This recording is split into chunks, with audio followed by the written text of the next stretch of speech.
Man is a political animal. That certainly has an aura.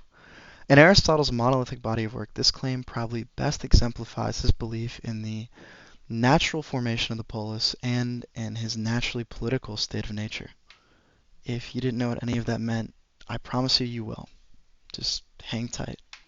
Aristotle was an ancient Greek philosopher, so it should surprise none of you to learn, assuming that you don't know this already, that he was born in 384 BC. That's the ancient part in guess where? Bulgaria, I mean Greece. Sorry, Greece. More specifically, he was born in Stagira, which is a city in Macedon. And this is kind of relevant, but we'll get into that a little bit later on. At 17, Aristotle would leave Macedon to go to Athens, where he would study at Plato's eponymous academy. And it's interesting to think about, like, the two most influential figures without any rival in Western thought, that being politics and philosophy, both came from the same place in Greece at the same time and learned from each other, which is just cool to think about. After leaving Athens, he would go serve King Philip II of Macedon. See, I did say it would be relevant. And he would tutor King Philip's young son, Alexander, who would later be known in history as Alexander the Great. But wait, this isn't biography. I mean, people would do it way better than I would and go into much more detail about how he fled from Athens because he feared they would commit another second great sin against philosophy. Because, of course, why would he not reference the death of Plato or the trial of Plato? I'm sorry. That's not what this is. I don't want to do like a biography on Aristotle. I instead want to talk about his state of nature and his political beliefs. Aristotle's state of nature is best described as being naturally political. So, like, people are naturally going to engage in the polis, and the polis, I don't think it was described yet, is an ancient Greek city-state. You might see city-state written. It's just like a synonym for government in the political sense. And Aristotle believes this because, like, there's a few reasons. I mean, naturally, people come in pairs, so they obviously should work together, and some of the pairs are like male and female, or master and slave. Obviously, not my example, his. It kind of shows the age.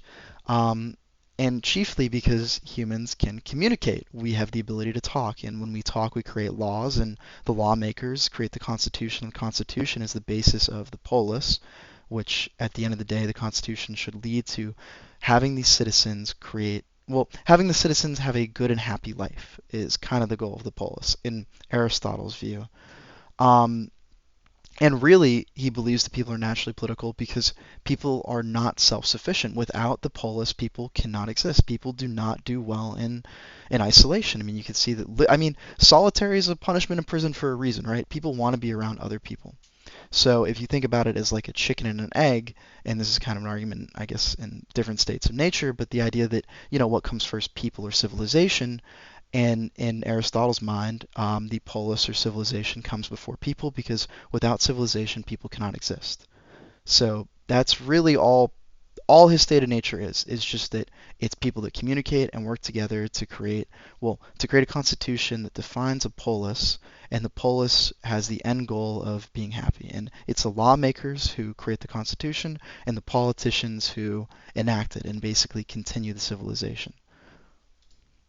And now you may ask yourself, what about people that are apolitical, people that don't engage in the polis? They don't, I guess a modern example is they don't vote or they don't and do any sort of like public activity.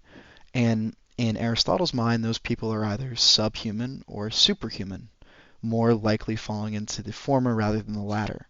They're people that are just not like in Aristotle's mind, you cannot be a good citizen no matter how good of a person you are if you do not engage in the polis. And in the same way, a good citizen isn't necessarily a good person. You can be a terrible human being, but if you engage in the polis and you actually are politically active, then you are a good citizen, barring the other things. But I mean, no matter how much you do, no matter how good of a person you are always going to be a subhuman in his mind and a bad citizen if you are not politically active. Or alternatively, you could be a superhuman and simply you have evolved or moved past the human nature and the human need for other contacts and people.